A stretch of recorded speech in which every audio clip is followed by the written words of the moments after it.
Umaga sa lahat, sa mga barangay partners, media guests, school partners, and lalo-lalo po sa Atty. Tommy De Castro from the QC. The inauguration of our new building here at Pinma St. Jude College marks another significant milestone in our journey to provide accessible, high-quality education. This is our third building in the Pinma NCR network, reflecting our steadfast commitment to expanding our reach and impact. Our ambition is to nurture and empower the next generation of leaders, professionals, change makers, equipping them with the skills and knowledge to excel in their chosen fields and contribute meaningfully to our society regardless of the challenges they face.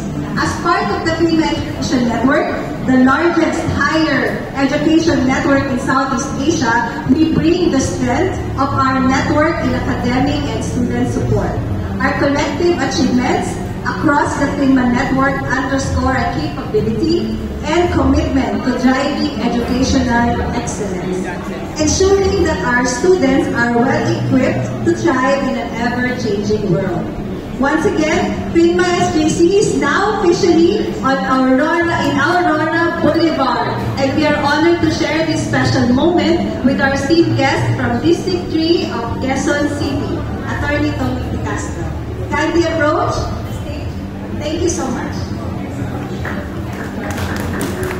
Thank you, so, first of all, nais po natin patingin si Ma'am Lizelle Gonzalez, Startup Shield, members of the Pinma SJC Admin Council, members of course of our media press, our school partners from principal,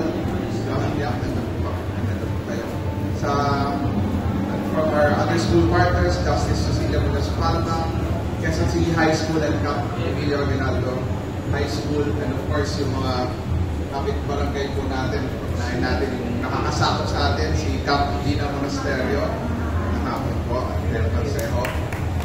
Sa barangay Tagumpay, Captain Ferreras. Sa ibang barangay na kapit-barangay po natin ang Project 4 Quirino area po. Nandito mo kayo. Magandang umaga rin po sa inyo lahat. And of course, may hindi po ang labatin.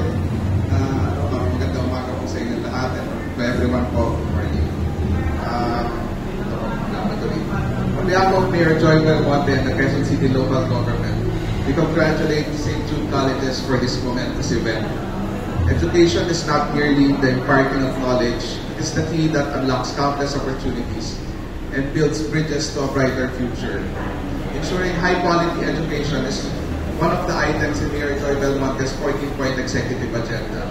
Thus, for Quezon City Government, quality education is not just a priority. It is a fundamental right that we strive to uphold for everyone seeking to learn and grow. It's through education that we cultivate minds, nurture talents, and shape the leaders of tomorrow. Education is the cornerstone of progress. It empowers individuals, families, and communities to break the cycle of poverty, to overcome challenges, and to envision new possibilities. It's a powerful equalizer, providing each person with the tools they need to pursue their dreams and contribute meaningfully to society. But education is not solely about academic achievement. It's about fostering critical thinking, creativity, and compassion. It's about instilling values of respect, tolerance, and empathy. It's about preparing our youth not just for careers, but for life, equipping them with resilience and adaptability to thrive in an ever-changing world. Mayor Joy Belmonte was herself in the academy in her early life. She was a volunteer high school teacher in Kailin, Bukidnon.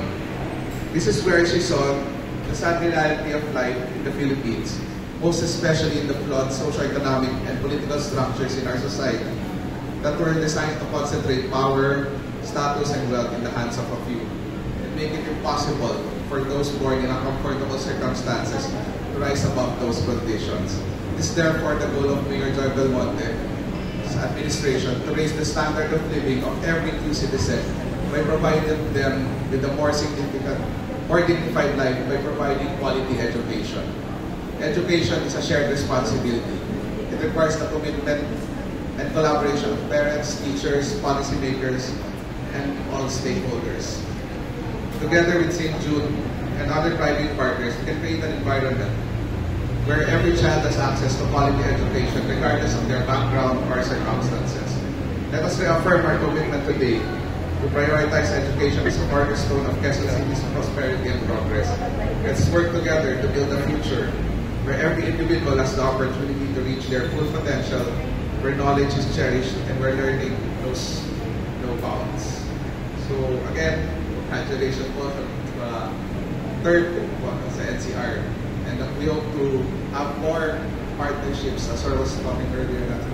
Sana po maka-accredit po tayo sa scholarship programs ng ating lungsod. Para po mas marami pong makinabang lalo na po yung mga sa barangay natin. So again, tayo lahat po ang Quezon City. Kayo po ang partner namin. Sa mga barangay na dyan po, to support you all the way. Congratulations po.